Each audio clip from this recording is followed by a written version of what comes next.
Hey, everybody. Hello, hello. It's Matt, It's Josh. and it's just us. It's just the boys. Just the boys this week. This That's is right. This is a dude cast. Dude cast. Finally. Finally. What all of our students are just clamoring for. I know. The husbands. I'm wondering. I mean, like, they're going to hear all this stuff. Yeah. Like, then all of our spouses and all of the female energy that is in charge of this organization. Yes. Everyone. They're going to hear it, so. And within it and around it. But they're not here. They're not here And today. we got the mics today. Yeah, we better watch what we say. Watch our mouths. It's like I made a TikTok last night because when Jeannie leaves is when they're like, I'll try cooking something. I'm trying to do that. I love it, man. It's inspiring. And I feel bad because I get into this when she's gone, but it's mostly then I'm like, I make like meat dishes.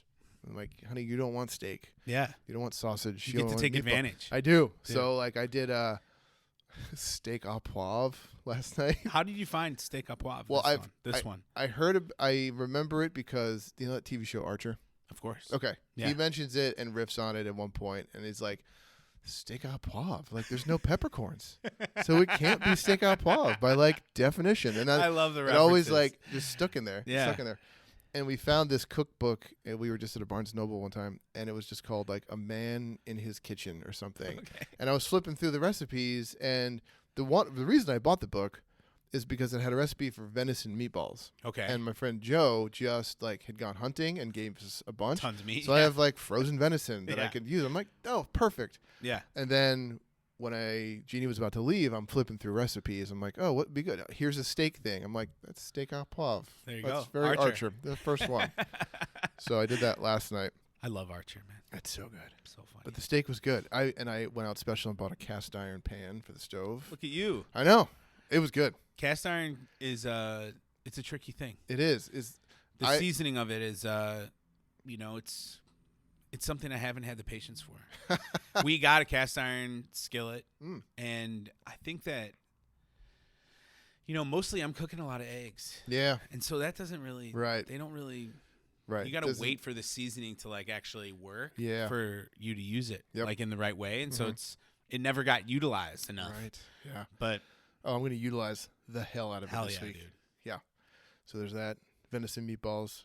And there's this one dish that we would go visit Gettysburg, and this one restaurant always had this thing called game pie. Okay. It was just like different birds, like My chicken. God, it sounds so good.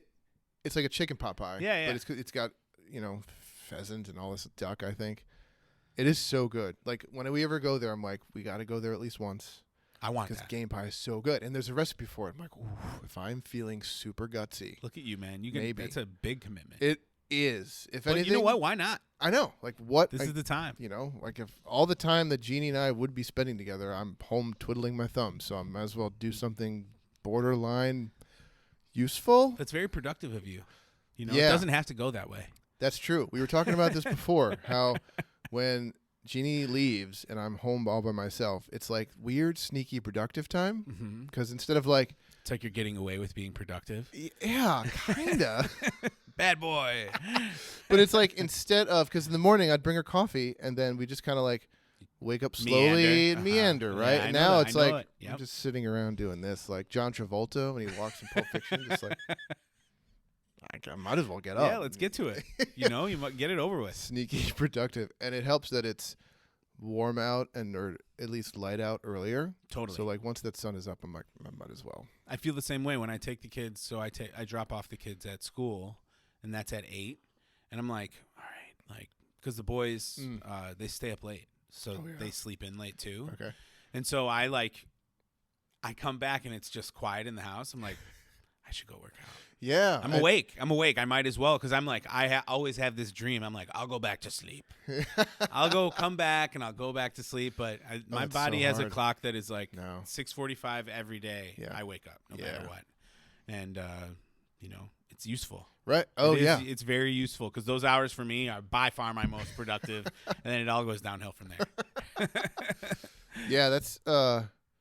That is just tricky. How like the going back to sleep is not a thing. Maybe when I was in like my 20s. I don't think I've been able to do it since the boys have been older. Yeah. And I mean like when you're up and when you're handling everyone, like the family. Oh like, my gosh, doing, too many details. There's too much like stimulation to then just be like, Yeah, let's just go right. right, just power down. Yeah, exactly. It's hard to do. It is, but it's probably good to get going. Yeah, It's yeah. For a lot of do reasons. Feel better than when if I'm like, I'll just kind of meander today. A lot of times I'm like sneaky, like, oh crap, I do feel good that I got. Oh, moving. it feels so much better at noon that Yeah. you're like, oh my God, I got so much done. I did some things already today. Like if I don't, it's like, right.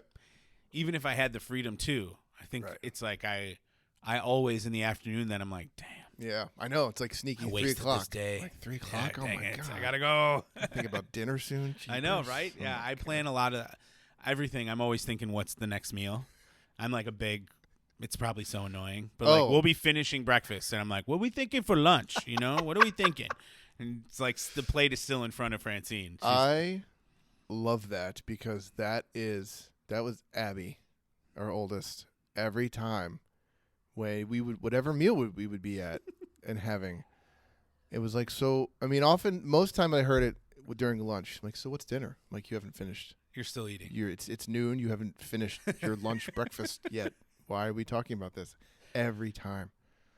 I think it's the mental load of it. Yeah. Oh, totally. You know what I mean? Like where I'm thinking, all right, what I don't want to do is for it to be time to eat and everyone's hungry and I have no clue what we're gonna do. Right. And then it's like, what are we gonna eat? Right. And because then we always just get something I don't want to do. Right. It's like, well, then you have that extra load of like. It's not just like me. It's me and Jeannie. Right. That's it. And even then, we're just like, what do you want? I don't know. What do you want? God. Like the options are smaller. it's true. But I do remember the days of like, there's 3 other humans easily that we got to figure this out. And Yeah. Can we cut this up really small? Is this something that the boys like will get nutrients from? Because they're definitely they're in a funny. They're two. This month they're turning 2. That's right. So it's like they're really having opinions about Right. stuff in a way now that is so funny, and it's just the only way I can consistently get them to eat what I make them is if I pretend I'm giving it to their mom to eat. Really? So like if I put it on a plate for her, Oh, okay. they'll come and Be like, they'll oh. be like, I try. That's like that. I try. It's like, yeah, you can try. But if I give them their plate in their chair Right. If or they're just for them, independent of any other. they just throw it on the floor. They're like, no, don't eat it. No, thanks, Dad. And it's one of those things that I think they're starting to mess with me already. They're yeah. already trolling me, That's hilarious. which I deserve. And I think but it's funny. They really are. They're starting to get particular, and have been thank God for my training. Yeah. My Kundalini training. All the breath of fire I can do. You know what? You're just dynamite segue. Just got to bring it around. Oh, I love it so much. I understand how this works. Because that's what today's topic really is about, not what Matt does when Jeannie's traveling or how Josh tries to feed his children.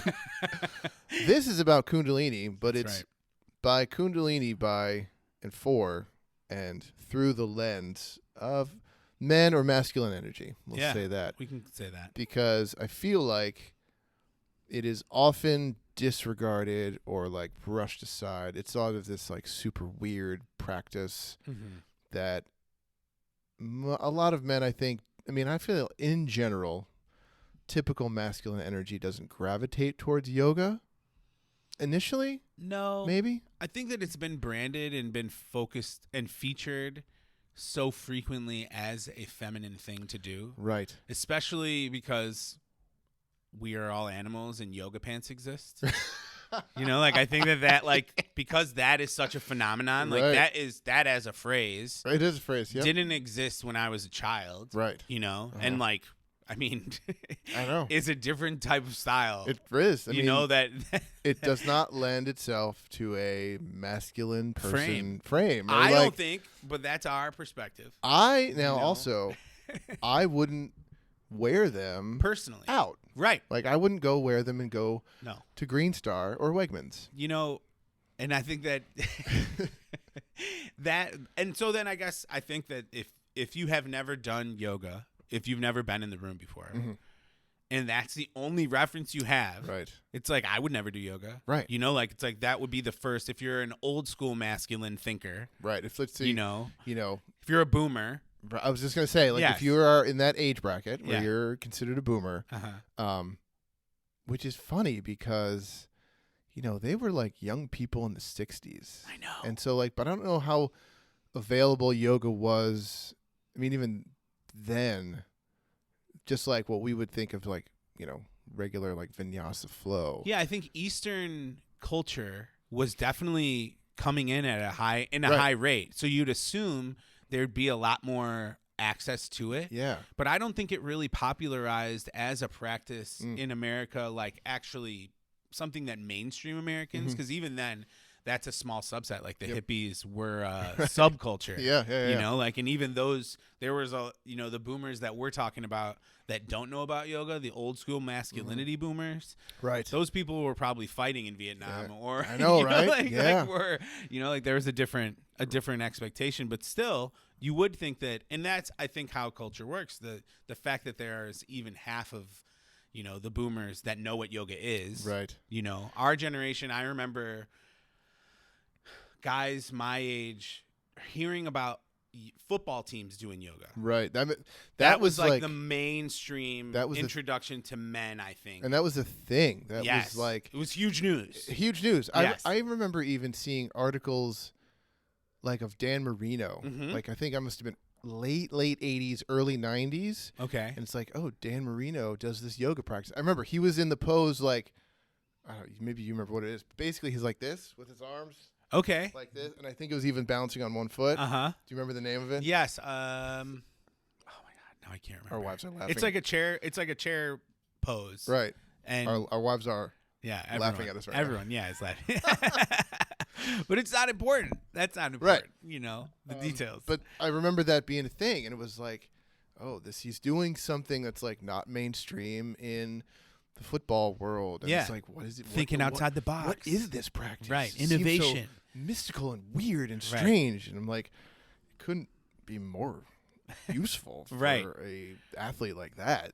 Well, and it definitely was, and as time has gone on, masculinity as a definition, as it's being defined, has changed so much, right? Yeah. And I think that it's a good thing. It's definitely, I think we both would agree that is a good thing. And I think that yoga is one of those things that, like, if you're too masculine to try yoga, that's like out of date. Right. Yeah. That's quite out of date. Yep. And like that is like a fear-based masculinity. Yeah, really. Right? I mean, which is like, I think that is an old school version of totally defining what masculinity is. I think some of it has to do with the typical masculine energy being resistant to trying something that seems, like pushing beyond the comfort zone, right? Doing something so outside of your familiarity, outside of your comfort zone, and being vulnerable to try it is just like, no, I don't want to. It's not like. Well, it's like being flexible, right? Which is somehow feminine. Right. Right? It's like that. I was just thinking, I was like, what would my friend say in high school if they knew I was doing yoga? Right.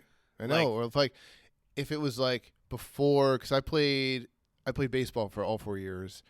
And if I just knew of and whipped out like a yoga pose, like if I just went into downward dog to stretch my hamstrings, or like some There'd form be of too many jokes pigeon to stretch my hip, I was a catcher, I would have loved, we probably did some variation of that. Sure.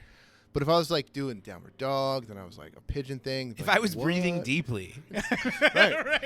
What are you doing? You weak? What are you doing? What's this weird stretch? What are you sighing? Yeah. And it's again, couldn't be more useful for the physical task you're about to do.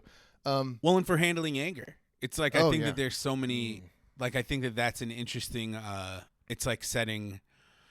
A lot of old school masculinity was reinforcing the anger as a power, as a tool, as a something to celebrate, or that isn't a changeable thing.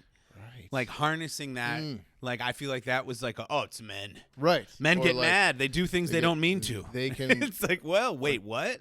I don't know. Or it's this is the emotion. They won't. Pretty stupid. Won't call it an emotion because that would mean men got emotional. Right. God I forbid. think that is a huge leap forward, which has made it possible for, even the most masculine man, a football player, right, to approach something so out of the box Right. is like that's a relatively new phenomenon. Oh yeah. You know, like in popular culture. And it's funny with football again. I remember not too long ago the Seattle Seahawks, their coach Pete Carroll and the quarterback Russell Wilson, I think, when they were in the Super Bowl a couple times, maybe 10 years ago or so. Again, writing about how the team, not just like one player who does his own kind of private thing, but like the team has a dedicated practice of like physical yoga, and I think also like a meditative practice as a group. Visualization as well is huge. Right? Sports psychology has developed so much as well. You know, like, and it's really like Kundalini, you know, we're thinking about it. It's so funny that for us, obviously, yoga is we're having to pair it with sports. Right. To even give ourselves the opportunity to get into it, right? It's like that is it's a gateway to it, right? It is a gateway. I think that is one thing how it kind of that bridged the gap really between. So like, have you done the 200-hour vinyasa? Yes. Have you done a Kundalini training? I have definitely done the training. I have never submitted like my certifications, but I'm very well versed at this point, I think. Right. I haven't done any official of the trainings. I just watched a lot of the videos. Right. So that's I've had a lot of content time in front of me. Sir, it's like training by proximity. Yes, just exactly.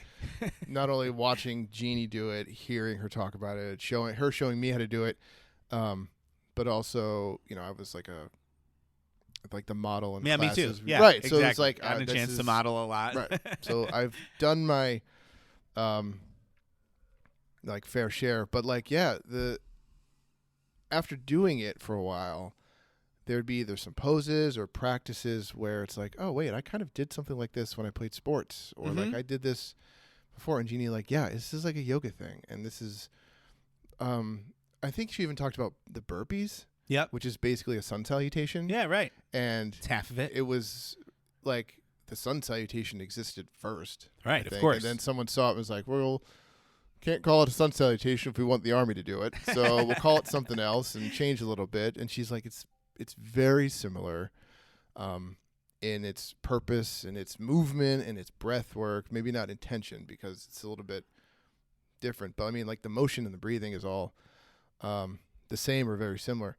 But yeah, sports is the way. I mean, because every time when Jeannie and I talk about, you know, having men doing more yoga, and this is like I found also because I've talked to her about like, oh, I found this app that does like stretches for like golfers, and it's like shoulder and hip flexibility, mobility, and she's like, oh, this is this pose, oh, this is that pose. And she's like, you should do yoga for golfers because it's like men will not typically be like, oh, let's go do this. Like majority. I mean, of course, like that's not all men, but will not just pick up and do a Kundalini practice unless it can be used as something else. Like, oh, you sort of have to trick them into it. You really do. You really do. We're like dogs. It's like really do. If there's something that's good for us, it's like having to go to the doctor, you know, like it's like we don't want to make a doctor's appointment, but like unless there's like a reward afterwards. This is the equivalent of just putting like the sucker heartworm medicine inside a strawberry and being like wrapped in peanut butter. Right. Yes.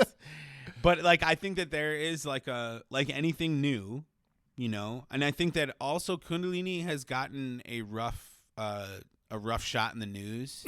And I think like we were talking about the guy who was on, what was it?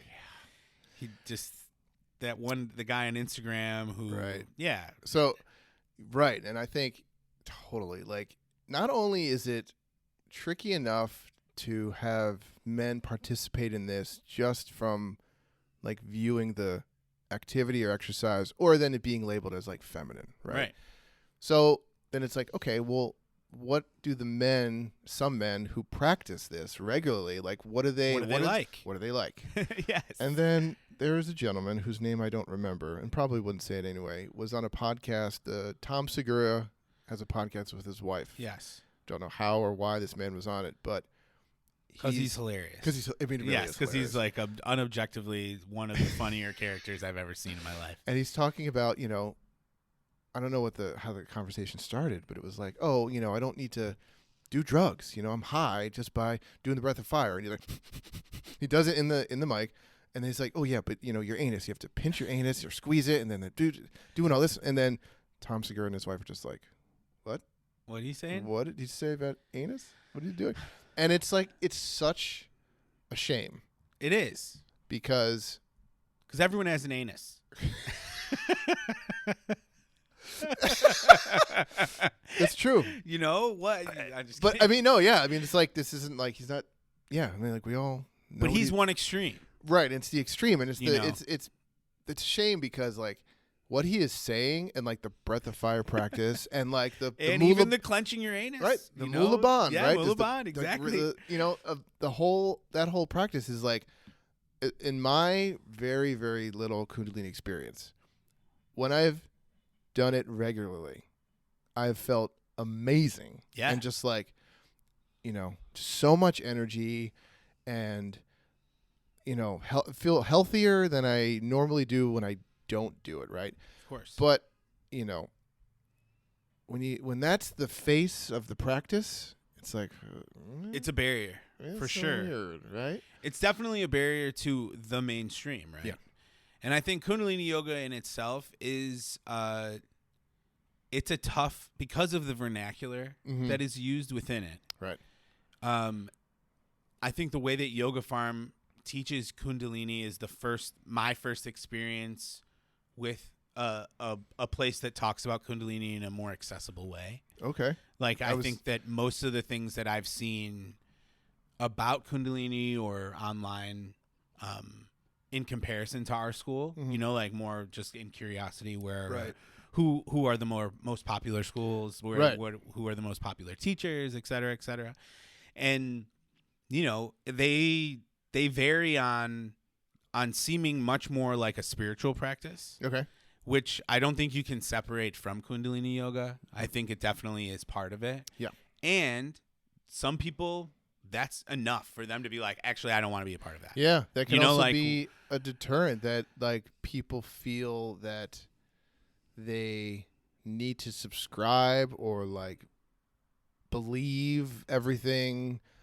Like it's like you can't do the practice. If you're gonna do the practice, you must believe and it's like an indoctrination that isn't happening. You know, like that isn't a necessity, and people they think that they have to because of these other places that do that as part of it. Right. I think that is a tool that you could use, and people have used throughout all different lineages of yoga to make it more exclusive. Right. Like to try to make it a religious movement, right? Which Kundalini yoga can be used in, right? Yeah. And I think that's where Kundalini has been co-opted in unfortunate ways in different teachers and different people who have used it against people. Right. Right? Yeah. Because it's a powerful practice. It's like it works as a medicine. Right. And like anything, it's like you can use that against humanity if you really want to, especially like if you are offering someone something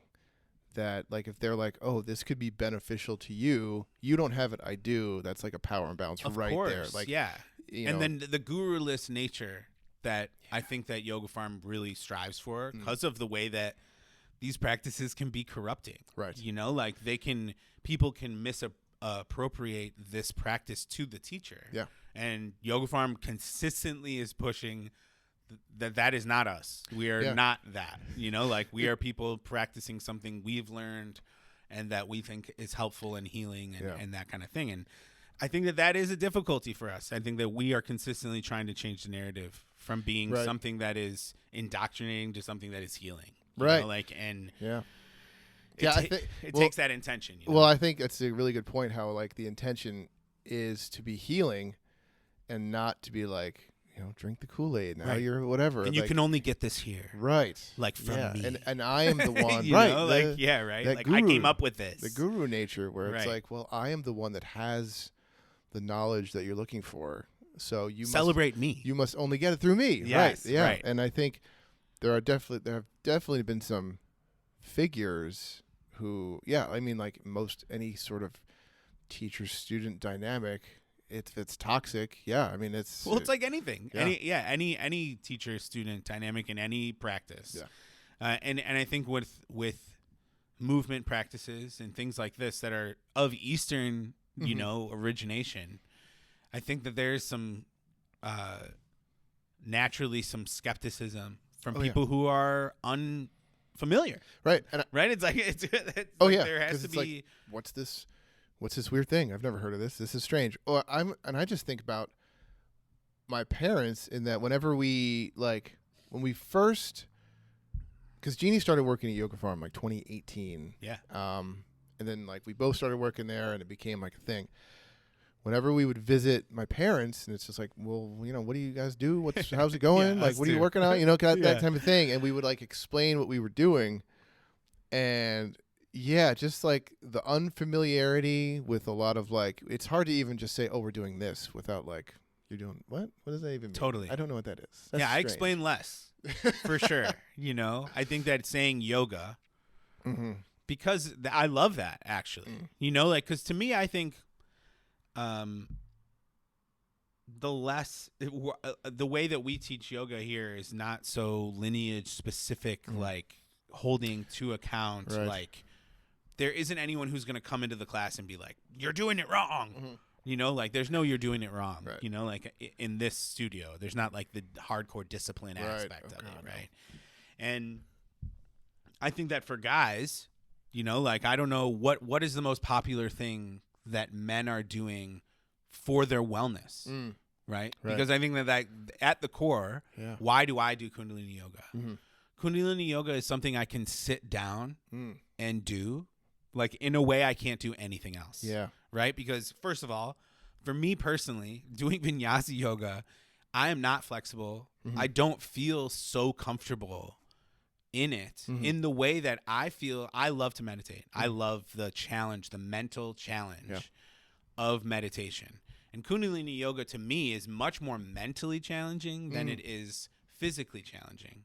And it has, obviously, there's different kriyas, different ways to practice and that kind of thing. But even just spinal warm-up, like a seated spinal warm-up in Kundalini, if every man could do that, like the amount of back pain that men suffer from, from the age of 30 on, like in their lives, like even I'm starting to feel it, like from holding my kids, from, you know, different things that are I'm starting to feel it a little bit more. But man, a 20-minute spinal warm-up that I do seated, like that is just a typical practice in a Kundalini class, could save a lot of men a lot of pain. Oh, I mean, we could just start talking about like the physicality of a practice and its benefits. Yeah. Now, I remember when I was young, maybe between 10 and 12, my dad had back issues. Like he may have been mid-40s at that point. Yeah. Definitely, I remember he had a cane at one point. Like he had something with his disc. I don't remember exactly, but there was a span of time where like his back was chronically an issue. And I remember him being in the basement and like he's like, okay, I gotta go to do my back exercises. And like I remember him doing like laying on the ground and like getting up on his hands or doing on his elbows. Cobra. Yeah, Cobra. Yeah, basically. right. And I remember all these, and then I remember first doing yoga like with Jeannie, and I'm like, oh, these are like the back exexercises my dad did. I'm like, yeah, he did yoga, but like can't call it that. Couldn't call it that because then. Would the 44-year-old man from Iowa, would he have jumped at the yoga if it was called Cobra Pose this? He would have looked at whoever said that to him like he was kind of crazy. Right. He's like, can you please just get me some Western medicine that I could do? Exactly. Like, okay, let me take a pill about this. Let me just erase Cobra Pose and write back exercises. Exactly. There you go. Yeah, these are stretches. And yeah, so from my experience, the physical part, same thing. Nothing but like benefits. Yeah. Like I like going to the gym and lifting weights a few times a week too. And I find that I get just as much of a workout physically doing certain kriyas. Totally. I mean, my main one is Sahibi Kriya. Of course, that's I the always one. say Sahibi Kriya all Right, the time. because Jeannie was like, you should do this Kriya. I'm like, all right, I'll do it. Same with my wife, Yeah, I mean, it's got like the leg lifts, you know, it's hard enough. It is hard enough. Yeah. And like you said, it's like 20, 25 minutes. It's nothing crazy. It's that time. Because like we don't always have an hour for the gym. No. We got 20. We could squeeze in 20 minutes. Well, and somewhere. when you do the 20 minutes and you feel an effect, it's like when I go to the gym for 20 minutes. You feel like, why did I bother? This was stupid. This was stupid. I basically just put my stuff in the locker and I'm getting my stuff back out. And so I do love that. It's power packed in a certain way. But not so like. But it's not high intensity interval training either. You're right. You know, like where it's not CrossFit. like you're right. It's not CrossFit. It's not, but it's spiritual. Yeah. Which I love. It's like I can go, what I do is I live at the bottom of a hill, you know, like at the bottom of the hill over here in Ithaca and in Fall Creek. And I can walk basically straight up for 20 minutes before I hit a flat. Yep. So I do that to start every day. Just go walk up past Cornell, walk around BB Lake, and then I run down. So I get to run, but I don't have to run on a flat surface. I get to run downhill. So it's like I get to run downhill, which is really nice. And I bring my dog, and I get to let her off the leash around the lake, and it's awesome. But I come home, and the first thing I do is I sit down and I do a spinal warm up. Nice. Because it's like everything is a little bit loosened up, but like if I don't, my spine, it's like everything locks up. Right. And so it's become like such a relief in the way of like it's my beginning of the day. Yeah. And it's like that, just the spinal warm up, because I sit down all day. That's what I do. Yeah. I work on my computer, and I don't work on like an ergonomic desk. Right. You know, I have my sons around me. I'm like half standing, half, like holding a child, whatever. And so I need it. It's like a touch base type of thing. And I think that many, many people they don't do that part of their workout. Right. I can't stress enough how awesome and important it is, and how much, like we were talking about being sneaky productive, but like whenever you have an activity that's like, okay, this is the start of my day. I don't know what the psychology or brain ninja science behind that is, but it like is just automatic and like, okay, my day is starting. Yeah. Once I do this thing, like when you walk up the hill. It reminds me of when before I was a teacher, I was doing my student teaching at a school. It was a all-boys Catholic school in Philadelphia. It's called Father Judge High School. The first couple of weeks I was there, I was just observing my supervising teacher, and I noticed every single class he taught, and most other teachers did this too. It's a Catholic school, so they started every class with a prayer. And it's just like, he would BS with the kids. He'd like shoot the shit and be like, hey, how you doing? And talk to them. But like when the class was ready, he'd like, okay, either they'd all stand up or not. And it was Father, Son, Holy Spirit. The teacher said, my Lord, I give you this action. And the kids responded and said, please give me the grace to conduct myself in a manner most pleasing to you. Amen. That was it. That was the prayer. But that was like the sneaky signal of like, after that, class started. I like that. And it was so useful. Like, I took something like that when I taught public school. I love it. Here's sneaky talking, sneaky talking. Intention. It's set an intention. Yes. And this is like every time I think of something like this or I hear a story, Jeannie's like, you just set an intention. That's yoga. I'm like, God, you say that in your face. Time. Yeah, right.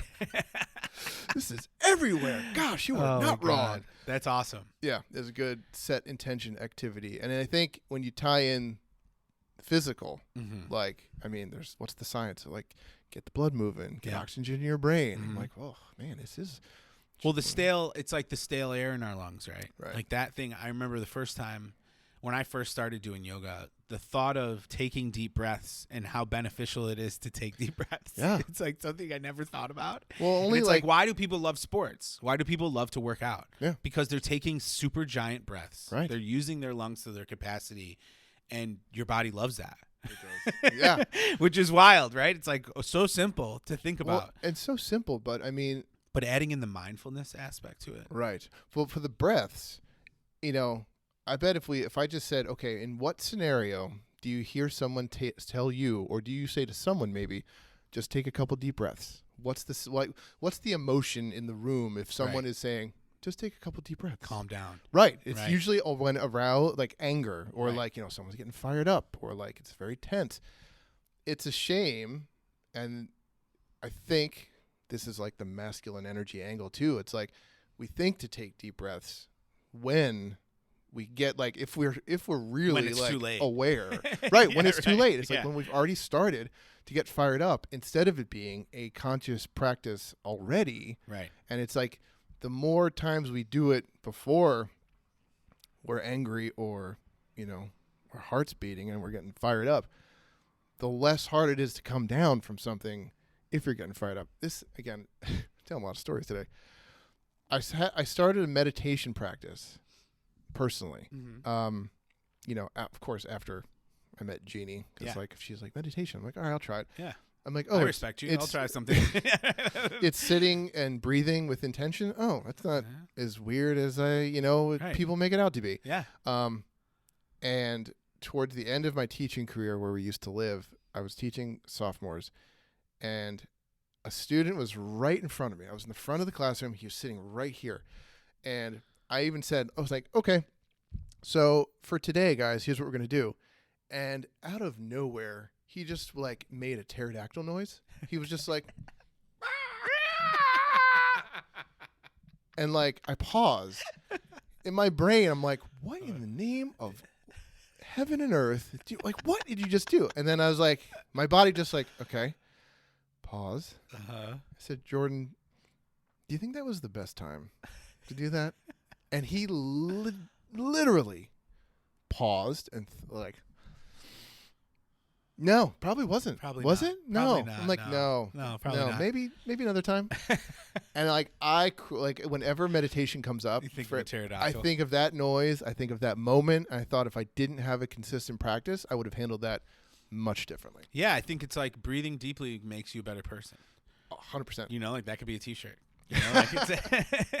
Because it's totally true. I think breathing deeply makes you a better man. Yeah, it does. You Kundalini to be a better man. It could be a class. 100%. Because it really, I'm so grateful for that, for the grace. It's like that's kind of what you're getting. Yeah. It's practicing grace. And really, to be fair, one thing we haven't really said is that like Kundalini yoga is not comfortable all the time. Right. Yeah. The part of the mental challenge of it is like, did you ever think that holding your arms up, right, could be so painful? Like, could you, and just the challenge of like using gravity, right? It's very Jedi. Yeah. Right? It is a very Jedi practice. That's there's the one angle that's like the sports angle. Yes. And then there's the Star Wars angle. That's we could do a whole episode on Star Wars. We should do parallels in Star Wars and Kundalini and yoga. I think that's going to be a topic in the near future. We could do a whole podcast on that. Oh, totally could. Because there's a great book I think called The Tao of Star Wars. And it just is like the philosophies. Well, and it's behind it. It's a pretty clear, obvious explanation of energy. Yeah. I think Star Wars is a good way of putting it. And I think that, it's I love the challenge of it because it's similar. It's like an uncomfortability that you're imposing on yourself, but with an intention that it's going to all end at some point. Right. It will not last forever. No, and 100%. You can breathe through it. Yeah. You can figure a way. Right. Like even if you've never done it, you're stronger than you think you are. And right. like those messages are things that men are consistently seeking to convince themselves of, right? Why do we lift heavy weights? Why do we do challenging things? Why is it cool to destroy shit? Right. Because it's hard. Right. And it's like, and because it takes force, and it's like, and there's just a different channeling of that in Kundalini that is quite masculine. Actually, right? And it's like that is a overcoming of something. Yeah, I think the overcoming of obstacles, perceived or actual, right? Right. Or in reality. That's the best thing I've ever heard I know, you say. I love that. You used that one time in the past at the right time. I'm like, that is brilliant.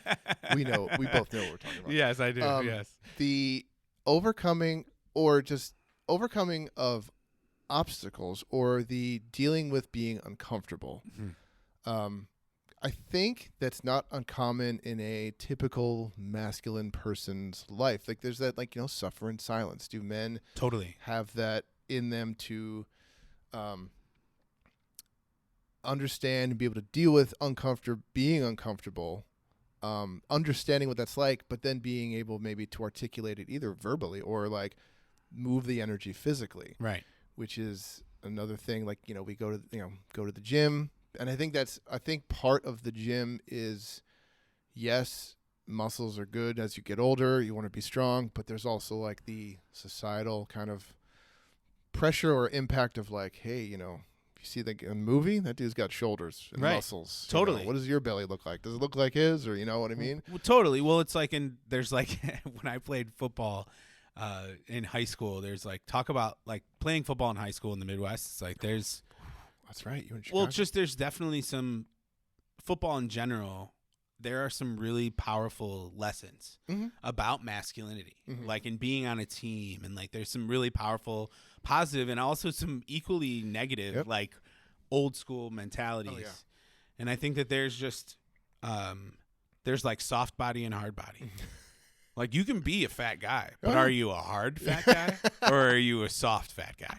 You know, like, and it's like, and I think that life comes at you. Right. You know, like, and I think being hard is like in movies, and the way that that's described is romanticizing this pain, right? Yeah. That is so prevalent and present in many men's lives, in all men's lives, right? Yeah. And I think that if this is a way that you can channel that, if there's a way, this is a healing practice that you can do on your own. Yeah. That you don't have to. Right. You don't have to involve anyone else. It's true. Right? It's like you can heal yourself in that way. Right. Right? Like, and provide the grace for yourself. That is a really good point. I never really connected the dots of Kundalini being a practice that it could be, I wouldn't say isolating, but you could do it like you can do it alone. Yeah. Like if you go to enough classes, or if you have, you know, someone teach you some things about some kriyas and poses, I mean, yeah, I mean, actually, I never really thought about like how much of the Kundalini I just do by myself. Yeah, me too. And that's just the way I kind of prefer it. It wasn't like, I don't like that's the funny thing about men, right? Yeah. It's like men aren't going to dance classes together.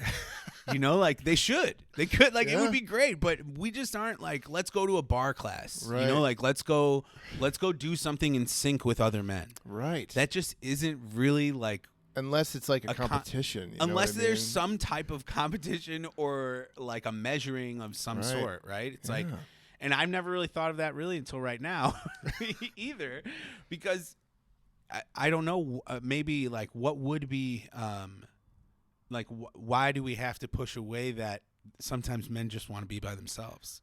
Right. Yeah. You know, like practicing in your own space is a welcomed respite for some people. I think there's a happy medium. Right. I think practicing in isolation and only in isolation. Right. You could do. You can mix it up. You could do that, and that's not necessarily a bad thing. Do you have to always participate in a large group in community? No. You could also do that sometimes, and it's good. But yeah, as a masculine person, hearing that, I'm initially just drawn to I could do this alone. Yeah. You know? I also go to classes occasionally, and it's nice. Well, more men don't like to get vulnerable together. Right. Men will go do things together for sure. They'll go golf, you know, like, and all suck. You know, there's nothing more vulnerable than that. But there is a. I wish that there wasn't a stigma attached to wellness. Yeah. Men are. It's such a funny we luckily live in an era where therapy is celebrated. Right. You know, like where we don't have to hide that. Yeah.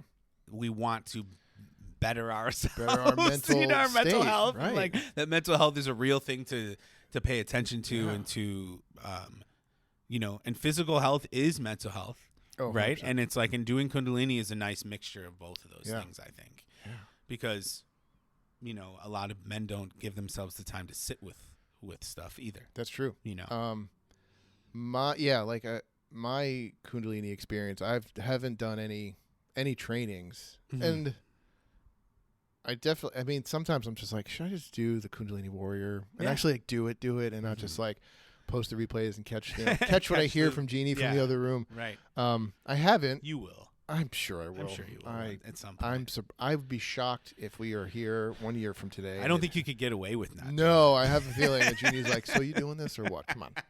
Quit dragging She wants us to teach. That's why. She does. Well, and maybe we can get some men in here to do some Kundalini. I mean, And that's Kundalini to be a better man. I really like. I love it. It's like that's the whole marketing thing. Like, how do we get it? I think we lead with the physical. Yeah. Because in my experience, like I started watching Jeannie do it. It was definitely like, I don't quite understand this. Like, and this is going back to 2018, so like 6 or 7-ish years ago. And hearing her talk about it. Yeah. And it does seem like kind of intimidating. Seems like, what are you doing? And like, I don't understand this. Like, I don't really feel comfortable doing this yet, you know? And it was like kind of like those conversations. And I don't know what it is, if it's a masculine thing, if I'm just stubborn, probably a little bit of both. But then I got to a point where like watching her do the practices, especially like how she would feel after the practices, I'm like, all right, I'll give it a shot. And she had done the training, she was teaching it already, and so I said, what's the Kriya, what's the set of exercises you could do? And she's like, do this one, and it's the one, physically, like top to bottom, like you said. I mean, it's great because it feels like a workout. It's very short, but like you said before, that feeling of uncomfortable, and of course, listen to your body, don't hurt yourself, right. But like that's why these movements are pretty subtle enough. You're not trying to squat 400 pounds. No, it's all mental. When you do an exercise like a frog, the frogs, where you the start frog off squats on your like feet, but you're in a squat, and then basically you just stand up. You straighten your legs. Like you stand up and bend over with your hands on the ground. That's one, and you do 26 of them, and you think that's not that many. Whatever. I'm like, you start and you're like, You feel the burn on number 10. Yeah. He's like, I got 13 or 16 more to go. I'm like, ooh. This is weird. And you're like, it's worse if you stop. Don't stop. Just keep going. Right. But it became this like invigorating practice, especially, I mean, what was this before you were doing with your arms? So like it's like 11 minutes. Whoa. Yeah, Francine surprised me with that when we were first dating. She's like, "Let's do some Kundalini together." Oh, and I was like, "She's like, let's see." She's like, "I did it. It's 11 minutes. Like, can you do it? You think you can do it?" I'm like, "Yeah, sure." And we like stared at each other while we did it. And I was like, "Oh my god!" Like, I can't put my arms down before her. Oh, and then so we made it. I made it. Like, thank God for my masculine stubbornness. Yeah, I mean, for the same thing, the Japji part of Sahibi, where like you have your arms up and you like 1, 2, 3, and then there's a pause in the music where you're just supposed to hold your arms up. You would not be, you'd be shocked. You could never imagine about how hard it is to do for 3 minutes. Yeah. Oh my God. I'm still like sometimes and again, but I have that voice where like, oh, don't put your arms down. Yeah, you better not. Yeah. Don't. You're failing. Yes. You're weak. Yeah. And I can hear Jeannie's voice saying, listen to your body. Just stop. Don't say stuff like that. Yeah, so physically, it's on par with any other physical practice. But it does have, like, sneaky spirituality. I almost hate calling it sneaky, but, like, well, it's like in the words used, like in the mantras and in the things that you say to tune in, there's like there's a reverential energy to it all, right? It's all like coming from a place of like the east, the west, the north, the south, the start. It's like, which is kind of like the prayer to start in a certain sense, right? The intention of this practice is like, to send that energy everywhere. Yeah. It's not just about you, right? Like it's like, and that I think is beautiful. But I don't know any of the words, right? I'm somebody who does it passively, and like I don't get hung up on that type of thing, right? Personally, like, not concerned that you don't have a literal translation in front of you of exactly what you're chanting. No, and I grew up in a Catholic household where it's like I definitely have had arguments and conversations about like, but what about the rest of the world? Like where it's like Catholics believe, like that they are the truth and they're the correct situation. And I think that my generation is more because of the internet, aware of other faiths and like less. I don't have an issue like with any other faith. There's wisdom all around, right? And I think that there's a lot to be learned. For me, that was very similar. Grew up in a Catholic household. Went to Catholic school, K through me too. 8, K through 8, me too. Yep. I went to Catholic high school. It's funny whenever I tell our kids that like, yeah, I went to like high school, Notre Dame High School in New Jersey, and they're like, "What was Catholic school like? Were all the kids blah blah?" I'm like, they were the same group of goofy teenagers you see in any building. Yeah. It's Yep. just the same. They're Yep. just as rowdy and rambunctious, and it's so funny to hear their like what they think. They just get in trouble for way more stuff. There's like True. the wrong colored socks. You Oh, know, yeah, like yep. Dress code. Yep, Yeah, dress that's the code thing. got me a lot. But when I started like in college, I was became a history teacher, so I was like studying not just different cultures, histories, empires, regions of the world, faiths, and it's like, oh, this is what people who believe in this is what their beliefs are, this is whatever. And then it became like, Those are similar they're ideas. very similar ideas. Or like, I really dig this thing. I don't right. dig this very much. And it just, Well, there's less of a stigma. Like, I think that's more what I was getting at. Is like, I think that when we were younger, or when my parents were kids, they weren't like exposed, because they both grew up in Catholic households too, and Christian, communities and that kind of thing, and less Eastern influence. Like there were less. I guess in the Midwest too. Like the more suburban you live, the less diversity you're gonna have. And so I think that throughout life, I've been lucky to be able to be exposed to things like Kundalini yoga. Yeah. And I think that that's a barrier that we don't have to deal with anymore as much. Yeah. Now, did we clarify the importance or talk about the anus?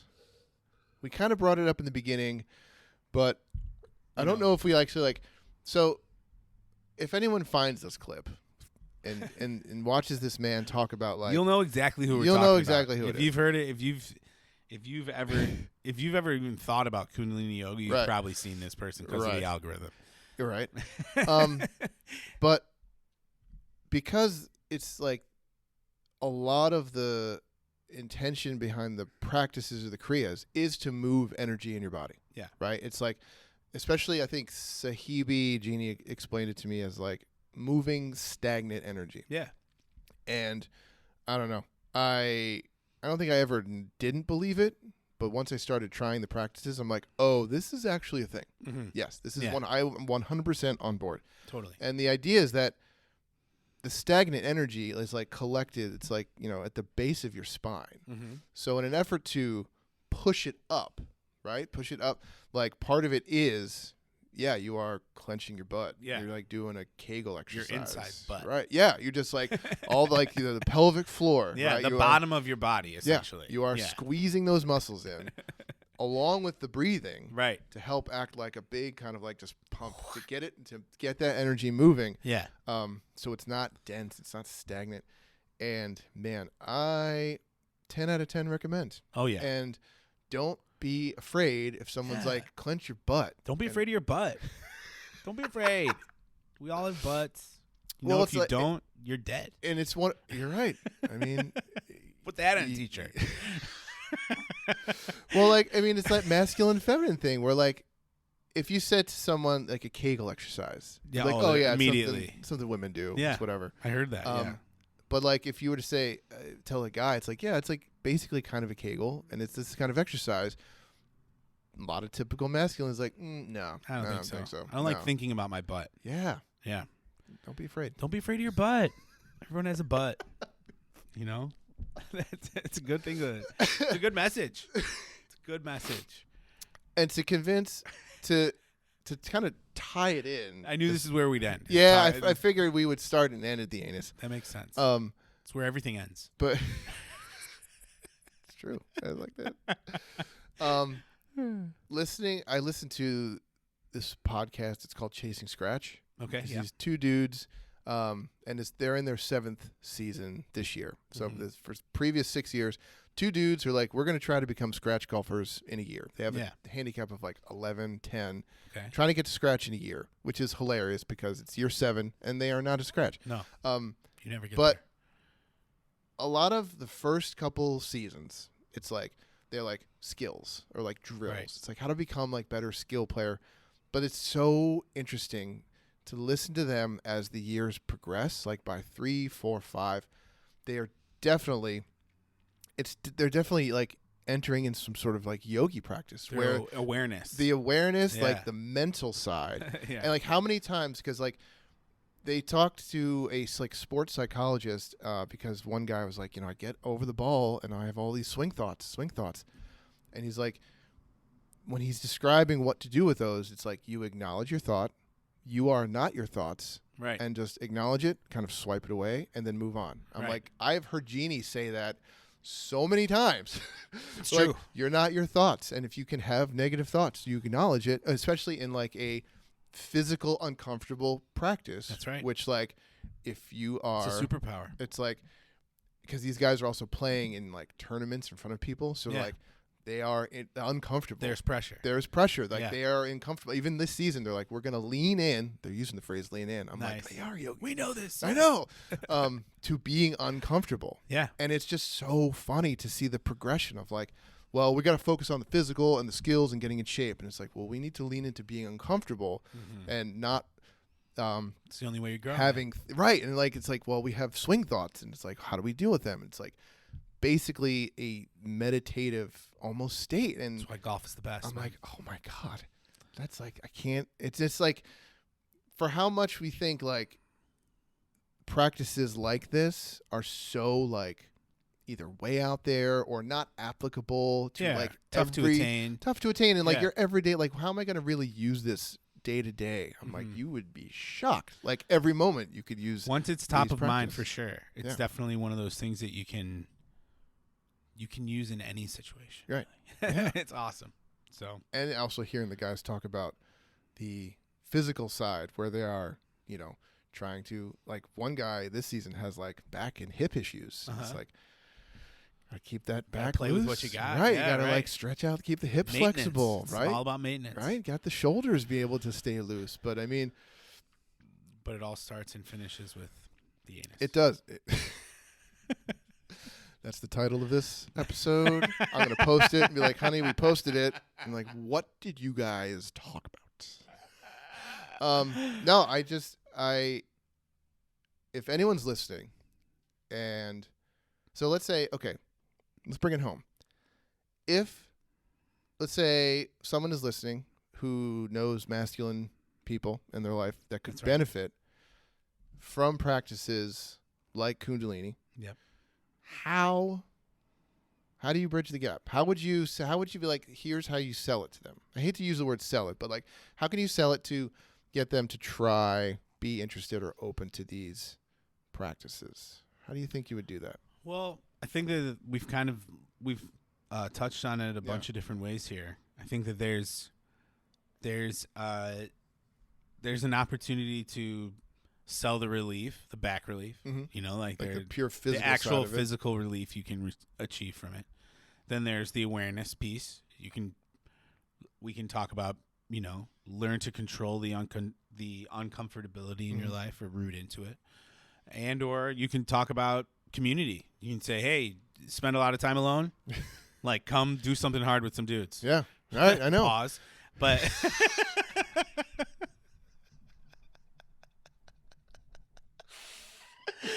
pause. But that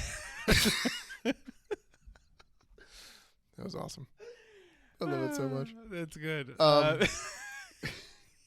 Yeah, you could put that on there. That could get you a whole different. I mean, you know, different strokes for different folks. You know, pause.